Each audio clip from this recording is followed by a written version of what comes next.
De Miguel y un servidor va desde muchos años atrás.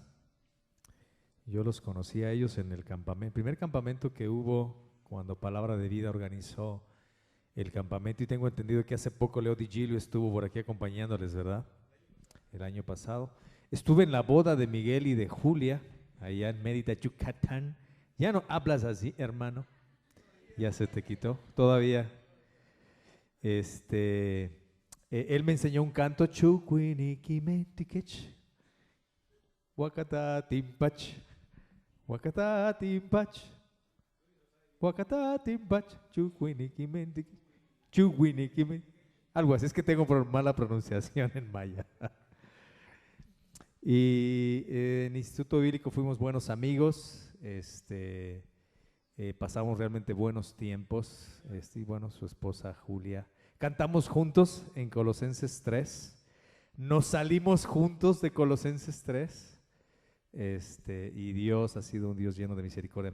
Me acompaña mi esposa, mi bella esposa, ponte de pie, chula, es la chula. Este año cumplimos 24 años de casados y vamos para los 25. Tengo 3 hijos, 2 de ellos están asistiendo el día de hoy a otra congregación con la familia, solo me acompañaba mi hija Dana, que es la menor.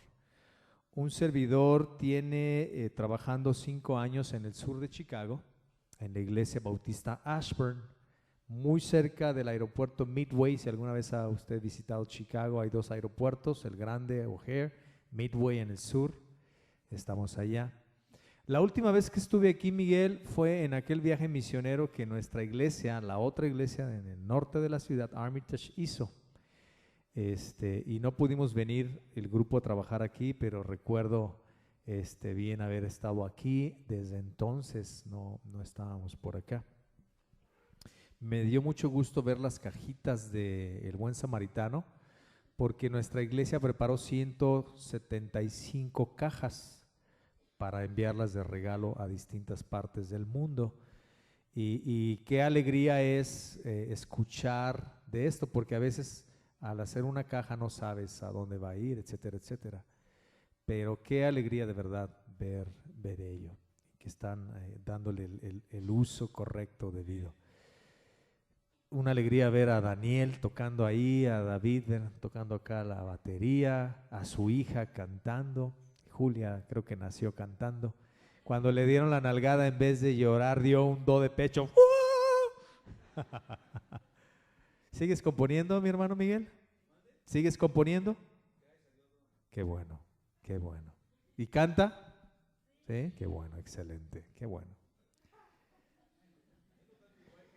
Ya no igual que antes, pero cantas.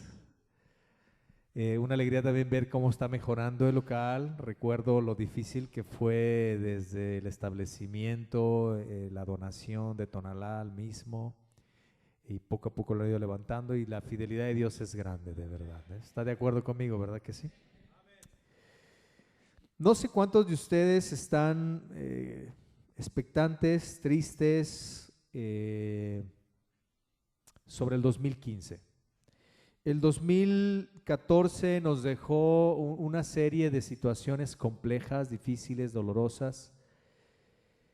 Yo percibo una nación, y tal vez usted mejor que yo, desde luego, desde fuera nosotros vemos una cosa distinta, pero percibo una nación dolida, cansada, harta, mucho en parte desde luego a los 43 jóvenes desaparecidos.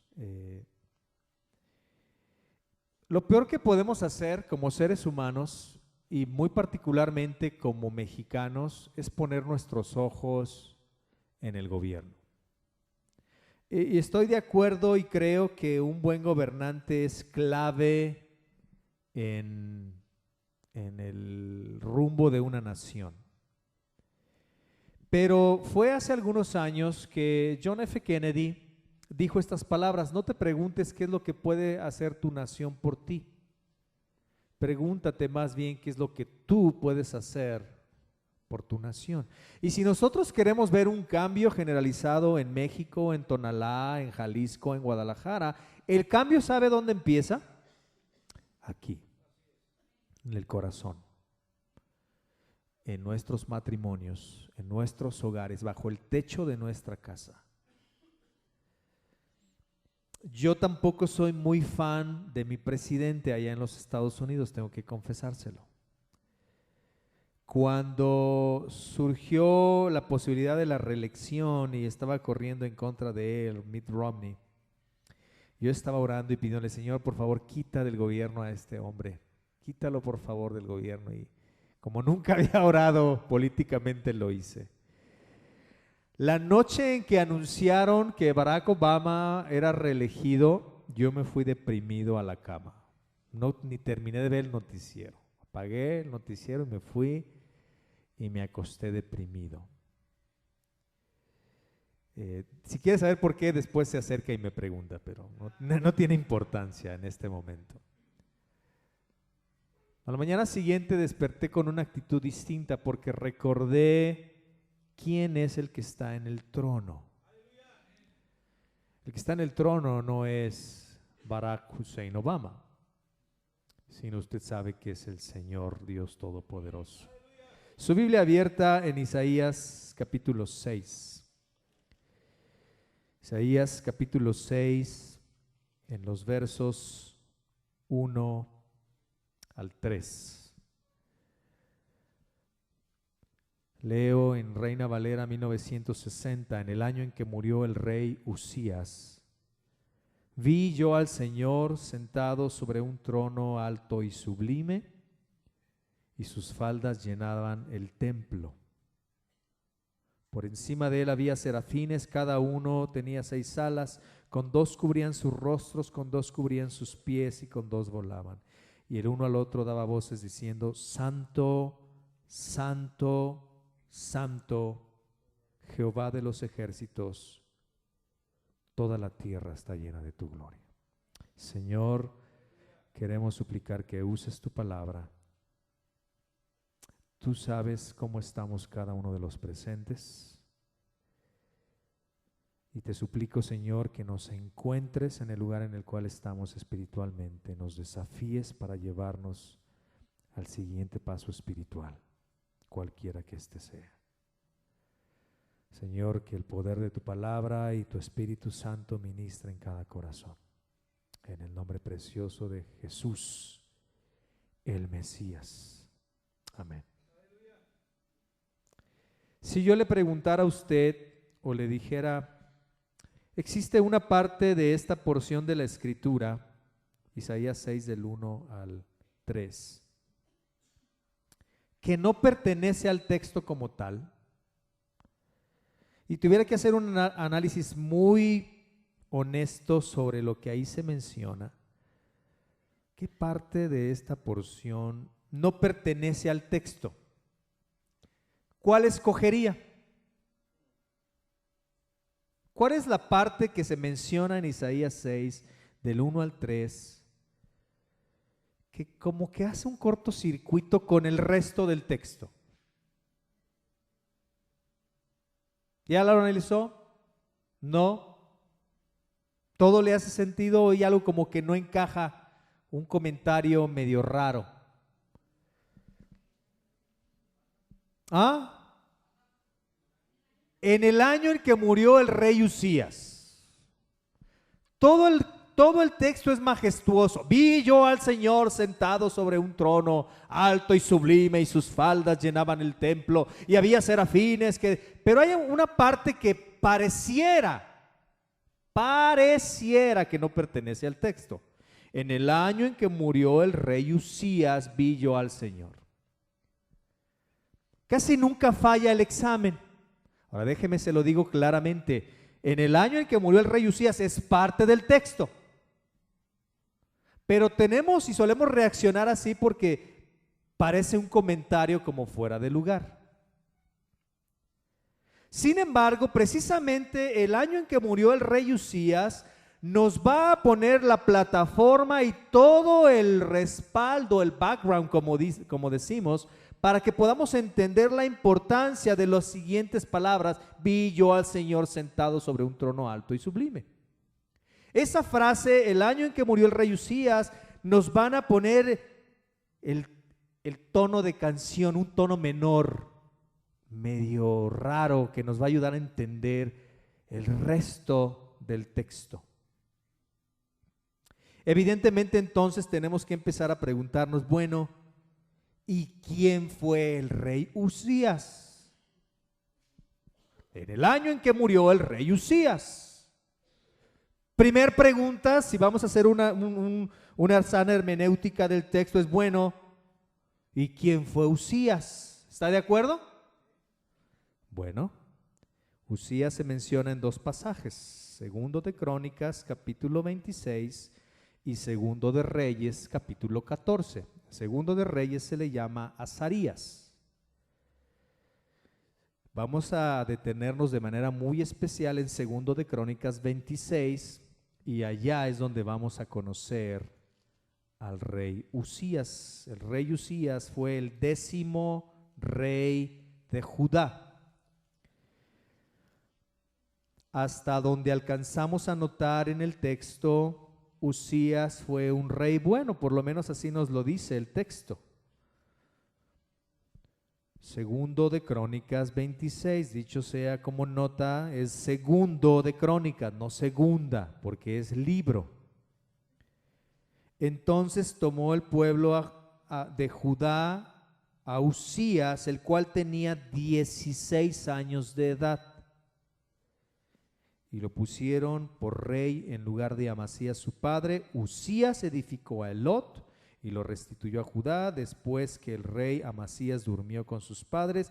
De 16 años era Uzías cuando comenzó a reinar, y 52 años reinó en Jerusalén. El nombre de su madre fue Jecolías de Jerusalén. ¿Y qué dice el verso 4? E hizo lo recto ante los ojos del Señor.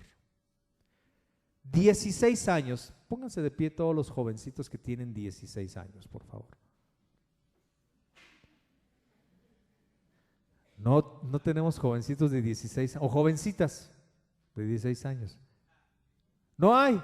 15. Tampoco. ¿Se fueron? ¿Salieron? ¿O 17? Jovencitos de 17. Ok, ahí hay uno. Ven, mire. Ok. Más o menos tenía esta edad Uzías cuando, ¿cómo se imaginan ustedes de presidentes de la República Mexicana en lugar de Enrique Peña Nieto? ¿Ah? ¿Se animarían? Tomen asiento, ¿no? Algunos dirían, hasta mejor inglés hablo que él. Así que fue un rey bueno, fue un rey bueno. Versos 6 al 8 y versos 11 al 14 nos van a decir que Uzías fue un gran militar.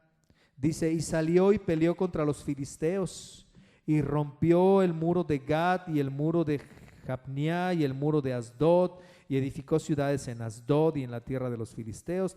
Dios le dio ayuda contra los filisteos y contra los árabes que habitaban en Gurbal y contra los amonitas. Y dieron los amonitas presentes a Uzías, y se divulgó su fama hasta la frontera de Egipto, porque se había hecho altamente poderoso. Entonces, Uzías era un gran militar. Versos 11 al 14 nos vuelve a insistir en el tema. Tuvo también Uzías un ejército de guerreros, los cuales salían a la guerra en divisiones de acuerdo con la lista hecha por mano de Jael, escriba, y de Maasías, gobernador, y de Ananías, uno de los jefes de los reyes. Todo el número de los jefes de la familia valientes y esforzados eran 2,600, y bajo la mano de estos estaba el ejército de guerra de 307,500 guerreros poderosos y fuertes para ayudar al rey contra los enemigos. Así que Uzías fue un gran rey, pero además de ello fue un gran militar. Actualmente, por ejemplo, por darle un ejemplo, Barack Obama no es militar. Y eso ha hecho que algunas de las decisiones que él ha tomado en relación a las milicias y en relación a cortar presupuesto, cortar barcos, cortar esto, hacer nexos con Putin en relación a quitar armamento nuclear en ciertas zonas, etcétera, etcétera, etcétera, ha hecho que mucha gente militar le pierda mucho el respeto. Bueno, a diferencia de él, Uzías era un gran militar. Además de eso, fue un hombre visionario. El verso 2 dice: Uzías edificó a Elot y lo reconstruyó a Judá después que el rey Amasías durmió con sus padres. Versos 9 al 10, estas dos ciudades eran claves porque estaban en las fronteras. Una de las primeras cosas que hizo Uzías fue retomar ciudades claves, fortificarlas para evitar el ingreso de los enemigos. Versos 9 y 10 nos dice: edificó también Uzías torres en Jerusalén, junto a las puertas del ángulo y junto a la puerta del valle y junto a las esquinas, y las fortificó. Asimismo edificó torres en el desierto y abrió muchas cisternas porque tuvo mucho ganado. Así en Cefela como en las vegas y viñas y labranzas, así en los montes como en los llanos fértiles, porque era amigo de la agricultura. Era un visionario, un buen rey, un gran militar, un misionario. Verso 15, era un progresista. Construyó, dice en el verso 15, hizo en Jerusalén máquinas inventadas por ingenieros para que estuviesen en las torres y en los baluartes para arrojar saetas y grandes piedras. Y su fama se extendió lejos porque fue ayudado maravillosamente hasta hacerse poderoso. Era un tipazo Uzías. Era un buen rey, era un hombre que temía al Señor. Además de ser un hombre con temor del Señor, era un gran militar, estratega, reconquistó cosas. Era además el tipo un visionario, un progresista. No estaba contento con el status quo, como dicen. Yo quiero máquinas, y contrató ingenieros. Quiero que me inventen máquinas para que arrojen piedras por si enemigos nos atacan, y arrojen grandes saetas. Y ya se imaginará uno ese tipo de armamento visto en El Señor de los Anillos, ¿no? Es que aventaban algo así. Dice, Uzías hizo cosas de este tipo. Nos habla un poco de su riqueza, nos habla un poco de su éxito. Parece ser que a Uzías se le subió el humo a la cabeza. No supo qué hacer con tanta fama. Subió aceleradamente. Aceleradamente se hizo popular. Su fama llegó hasta Egipto. Y no supo qué hacer con ella.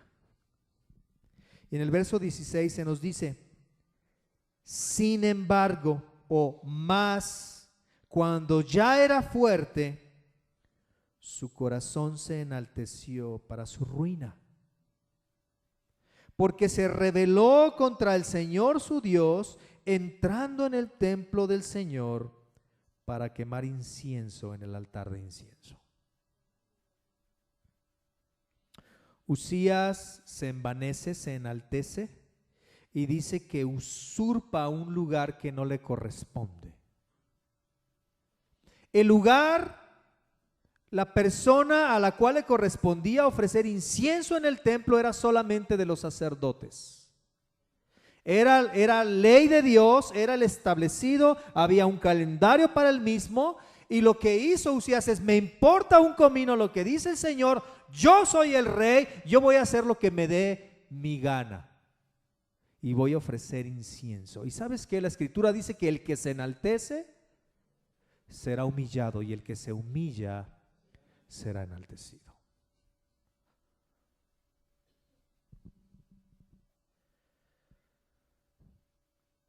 Dios tuvo que ponerlo en su lugar. Qué hermoso ver, mis queridos hermanos, que previo al culto nos pusimos de rodillas. La razón es ponernos en nuestro lugar y saber quién es el que está en el trono. Dios quiera, y esa actitud no sea solamente en estos muros, sino sea diariamente en su vida. Tenemos que aprender a Dios en su lugar, quitarnos a nosotros de nuestro lugar, que Él crezca, que nosotros cada vez seamos más pequeños, más pequeños, más pequeños. Por causa de esto, dice, y entró tras él el sacerdote Azarías, verso 17, y con él 80 sacerdotes del Señor, varones valientes. Tenían que serlo, porque el tipo estaba hecho un pedante, y si se le antojaba podía mandarlos matar. Yo soy el rey, ¿qué les importa? Hago lo que quiera, mátenlos a los 80. Pero estos 80 varones se ponen delante del rey y lo confrontan. Y le dicen, se pusieron contra el rey Usías y le dijeron: no te corresponde a ti, oh Usías, el quemar incienso al Señor, sino a los sacerdotes hijos de Aarón, que son consagrados para quemarlo. Sal del santuario, porque has prevaricado, y no será para ti y no te será para gloria delante del Señor Dios.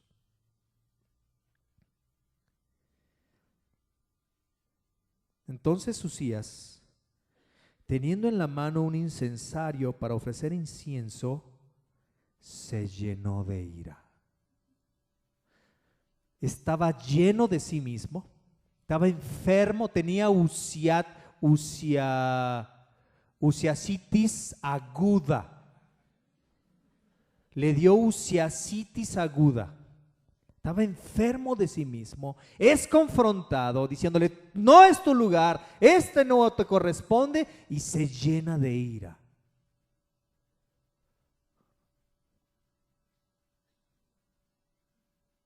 Y dice entonces: y en su ira contra los sacerdotes, la lepra le brotó en la frente delante de los sacerdotes en la casa del Señor, junto al altar del incienso. Y le miró el sumo sacerdote Azarías y todos los sacerdotes, y aquí la lepra estaba en su frente. Y le hicieron salir apresuradamente de aquel lugar, y él también se dio prisa. ¿Por qué? Porque el Señor lo había herido. La lepra era el resultado directo de un juicio divino sobre este hombre altanero.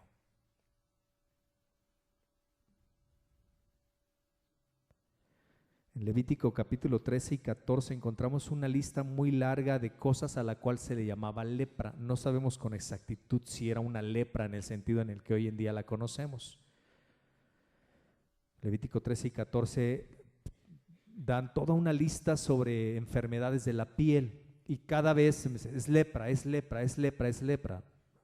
El asunto es, algo surgió de manera milagrosa, como un acto de castigo divino. Le brota milagrosamente lepra. Y Levítico 13:45 se nos dice que los leprosos eran considerados inmundos, sucios. Y no se permitía a los leprosos estar en el templo, y de hecho no se les permitía ni siquiera estar entre la gente. Si iban a entrar al pueblo, tenían que destaparse la cabeza, taparse la boca e ir gritando: leproso, leproso, inmundo, inmundo. Y la gente entonces se apartaba de él. La lepra es un símbolo del mal, es un símbolo de pecado en la Escritura. Cuando los sacerdotes lo ven así, dice que lo sacan apresuradamente, porque un personaje inmundo estaba en el templo y no podía estarlo porque la ley lo prohibía. Tienes que salir. Y al parecer Usías, se ve en esto, entiende, o como que entra en sí qué está pasando, se da cuenta de su enfermedad y él mismo sale, no se resiste. Cuando Dios quiere llamar nuestra atención, en ocasiones va a actuar, en ocasiones de manera drástica. Tristemente, muchas veces en la vida necesitamos tocar suelo, tocar fondo, llegar a situaciones sumamente complejas para entenderle al Señor.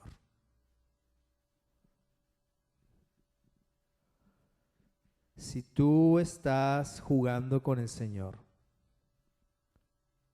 Si tú estás enfermo de usitis aguda y estás enfermo de ti mismo, haciendo tu voluntad y diciéndole no al Señor en cosas que Él sabe o que tú sabes que te está pidiendo que dejes, ten cuidado, porque el Señor al que ama, disciplina. Y dice el escritor de Hebreos que horrenda cosa es caer en manos del Dios vivo. Esta mañana, mi querido hermano, hermana, amigo y amiga, el Señor te está diciendo, ponle freno a esto. Te lo está diciendo con claridad. Hazlo. Hazlo porque el Señor puede actuar en ira, porque te ama, para cortar y limpiar de ti esto.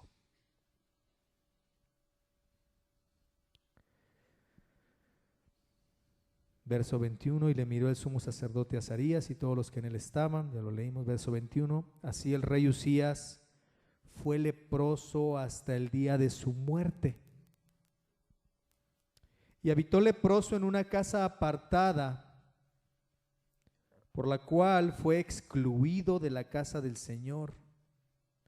Y Jotam, su hijo, tuvo cargo de la casa real, gobernando al pueblo de la tierra.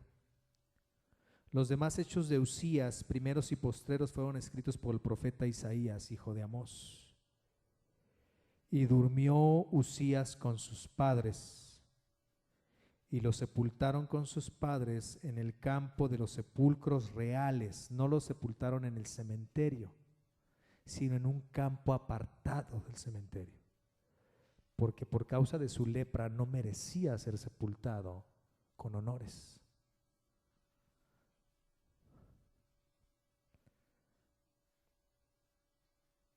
Se nos dice ahí, en el campo de los sepulcros reales, porque dijeron, es leproso. Y reinó Jotam, su hijo, en lugar suyo.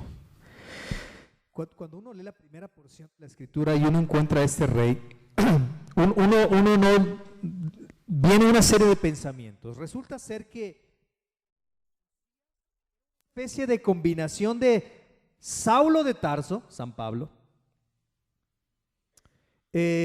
Napoleón Bonaparte, Albert Einstein y Miguel Oliva.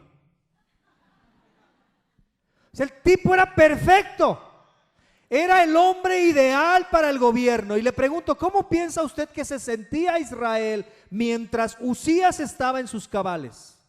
¿Cómo piensa que era el ánimo de la nación?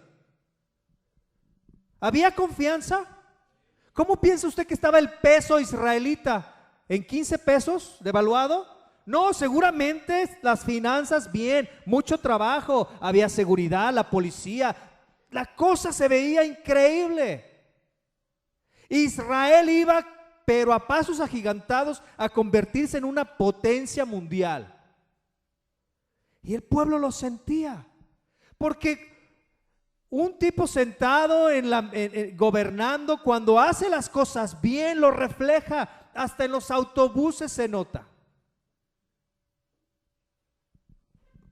Entonces, mientras Usías estuvo haciendo las cosas bien, indudablemente Israel tenía ánimo, tenía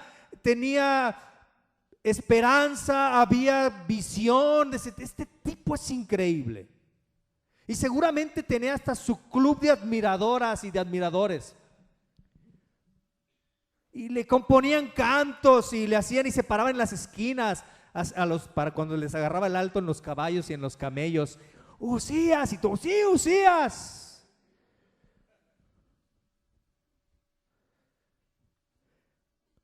¿Se imagina qué sucedió cuando Israel empezó a correr la noticia y aparece en primera plana? Usías se enferma de lepra porque se enfermó de usitis aguda, y el Señor lo castiga y es recluido para vivir fuera del palacio real.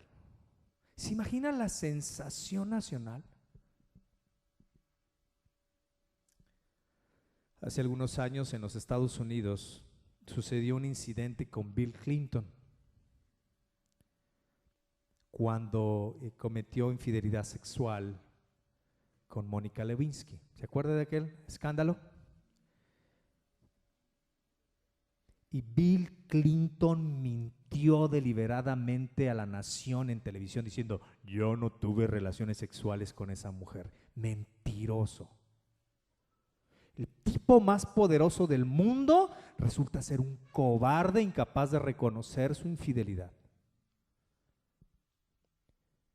¿Sabe cómo se sentía la nación entera de saber que tenía sentado a un mentiroso, infiel, hipócrita?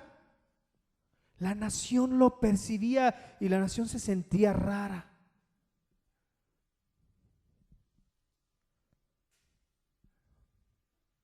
No voy a hablar de Enrique Peña Nieto. No es mi tarea. Pero ¿cómo se siente? No sé.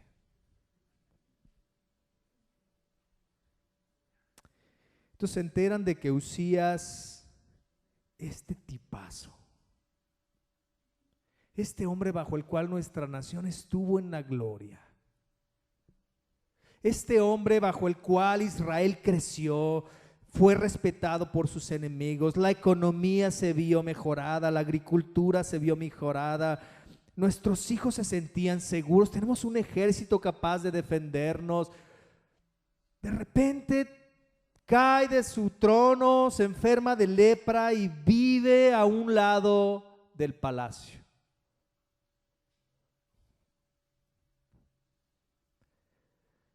Y por fin muere.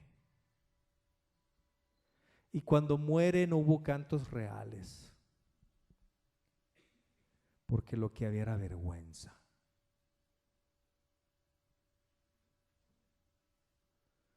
Y cuando lo van llevando y va el cortejo y la gente ve desde sus esquinas o van siguiendo, ven pasar de lejos el panteón real. Ni siquiera lo podemos sepultar ahí. Es tanta la vergüenza que tenemos que sepultarlo allá. ¿Se imagina ese cortejo fúnebre? Lo único que faltaba era el mariachi para cantar: ¿a dónde irá veloz y fatigado? ¿Ya está conmigo? Pam, pam, pam.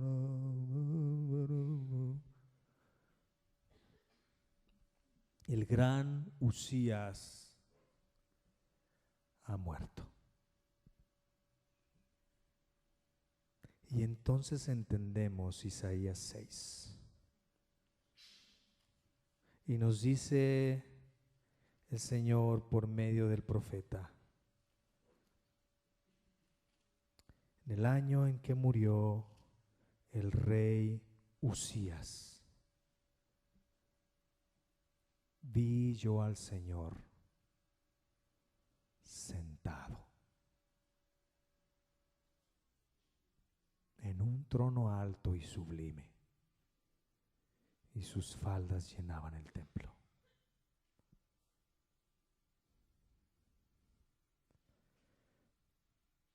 Uno hubiera pensado que el pueblo tenía falta de esperanza, temor, porque el pueblo había puesto los ojos en el lugar equivocado. Los ojos estaban puestos en Uzías. E Isaías nos está diciendo: en el año en que murió el rey Uzías, cuando el pueblo estaba en su punto más bajo, cuando los niveles de confianza estaban horribles, cuando el pueblo estaba diciendo la nación no va por buen rumbo, cuando la economía está mal o cuando las cosas están así, Dios está revelándose a su pueblo, mostrándole quién es el que está en control. ¿Y cómo está? ¿Cómo está Dios mostrándose a su pueblo.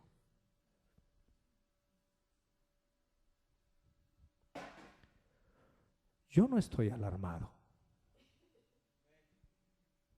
Yo no estoy temeroso. Yo no estoy desconfiado.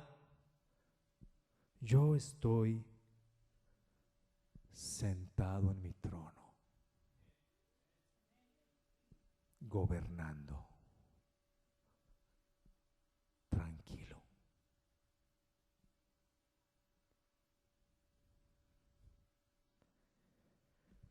Vi yo al Señor sentado. ¿Cómo necesitamos aprender a ver a Dios cada día de esta manera? Cuando las cosas y las finanzas no están bien, cuando el matrimonio no está bien, cuando los hijos no están bien, cuando la economía no está bien, cuando el trabajo no está bien, cuando la presidencia no está bien, necesitamos aprender a confiar en ese Dios sentado en el trono cada día de nuestra vida, porque si aprendemos a verlo así, mi querido hermano, vamos a vivir de rodillas ante Él. No solo aquí, antes de cada culto, sino cada día. Y si usted le da su lugar a Dios, usted va a aprender a darle su lugar a su trabajo, a sus hijos, a su esposa, a su escuela, a la economía. Usted va a aprender a confiar en aquel que está sentado. Dios no estaba alarmado. Dios no estaba asustado o angustiado. Dios estaba sentado. Y nos dice Isaías, en un trono alto y sublime. El trono es alto y sublime, levantado por encima, porque el que está sentado es alto y sublime. No hay nadie más alto que Él, no hay nadie por encima de Él. Él es el que está más allá, en la cúspide, en la posición más elevada posible. Él es el máximo soberano. Y la muerte de Uzías estaba directamente relacionada con Dios, porque Dios es el que está detrás gobernando. Porque Dios quiere enseñarle a su pueblo, pueblo mío, aprende a confiar en mí.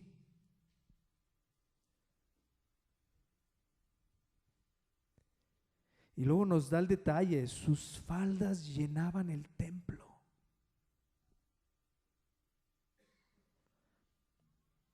En los tiempos de la antigüedad, los reyes solían vestir capas largas como símbolo de su realeza, de su poder, de su grandeza.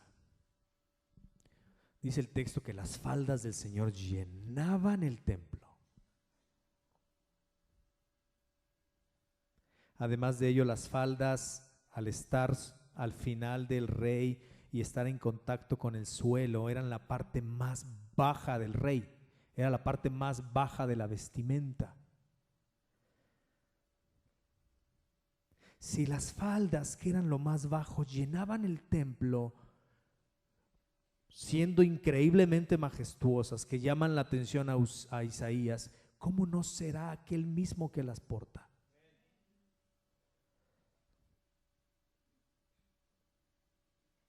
Y culmina de una manera como un éxtasis, en un clímax. Y sobre él había serafines, seres incandescentes, ángeles, que tenían 6 alas, con 2 volaban, con 2 cubrían su rostro y con 2 cubrían sus pies, y decían día y noche: Santo, Santo, Santo, Jehová de los ejércitos, toda la tierra está llena de su gloria. Y lo repetían día y noche, sin parar, sin cesar, voluntariamente: Santo, Santo, Santo, Jehová de los ejércitos, toda la tierra está llena de tu gloria. Santo, Santo, Santo, Jehová de los ejércitos, toda la tierra está llena de tu gloria. Y nuestra mente y nuestro corazón está tan tergiversado por el pecado que si yo me pasara todo el día repitiendo estas palabras, usted se dormiría y quedaría aquí saldeado. Qué sermón tan aburrido. Pero los ángeles lo exclaman sin cesar, día y noche: santo, santo, santo, Jehová de los ejércitos. Toda la tierra está llena de su gloria, día y noche, año tras año, por los siglos de los siglos. Porque la grandeza y la santidad de aquel que está en el trono es tal que no pueden hacer otra cosa más que maravillarse de él y decirle: Señor, santo, santo, santo, Jehová de los ejércitos, la tierra está llena de tu gloria. ¿A quién está viendo usted esta mañana? ¿Está viendo a un hombre copetudo sentado en los pinos? ¿Es ese hombre copetudo el que está dictando cómo se siente usted y cómo ve el 2015? No, yo veo más arriba. ¿A quién? ¿Al moreno de la Casa Blanca? No, yo soy más, con un poco más de izquierda. ¿A Putin? ¿Quién está viendo? El Señor te invita esta mañana a que pongas tus ojos en Él, que lo mires a Él, que te sorprendas de Él, que confíes en Él, que te ampares en Él, que en vez de sufrir de Antonitis o Miguelitis o Anitis o lo que tengas, cualquier itis, sufras de Diositis aguda. Que sea Él tu pasión, tu enfermedad, tu todo. Vamos a orar. Yo te invito a que en esta mañana redirijas tu mirada a Él. Si has estado distraído, ¿por qué no? Los hombros del Señor son lo suficientemente grandes y poderosos para soportar tu carga. Llévale tu carga a Él. Trae tus peticiones delante de Él, tus sueños, tus anhelos, tus temores. Dile: Señor, aquí está mi esposo que no te conoce. Dejo delante de ti a mi hijo que está apartado de ti. Señor, mira mis finanzas. Tú sabes qué difícil está mi trabajo. Lo pongo delante de ti.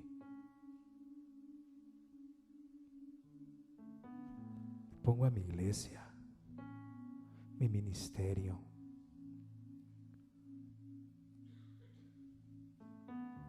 Tú que tienes los hombros capaces de sostener el universo, aquí está.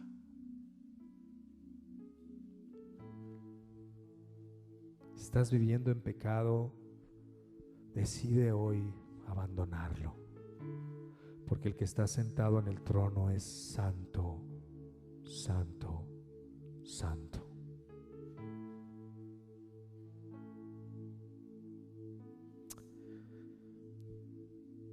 Señor,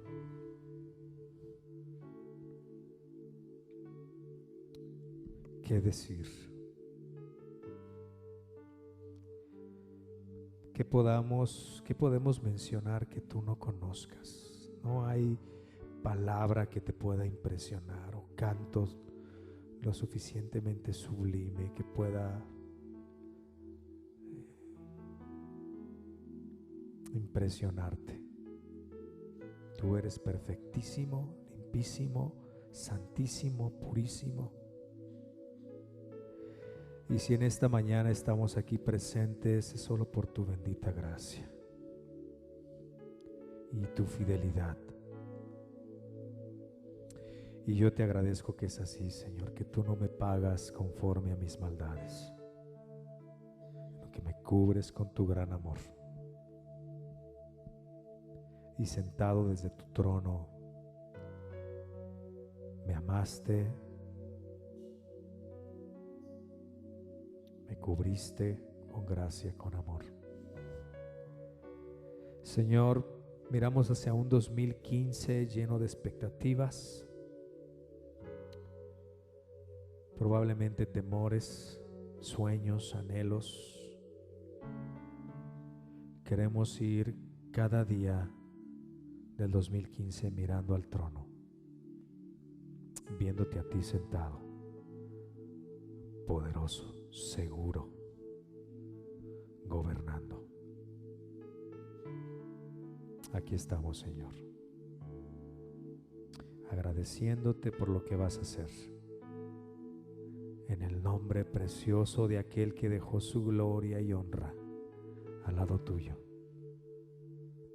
para nacer en un pesebre, tomar carne y sangre para poder salvarnos y redimirnos. Jesús, el Cristo, el Mesías. Amén. Dios les dé un hermoso 2015, mis hermanos, lleno de bendición, de crecimiento. Que el Señor los lleve por camino seguro, que el Señor les lleve por senda recta. Mírelo a Él, ponga sus ojos en Él.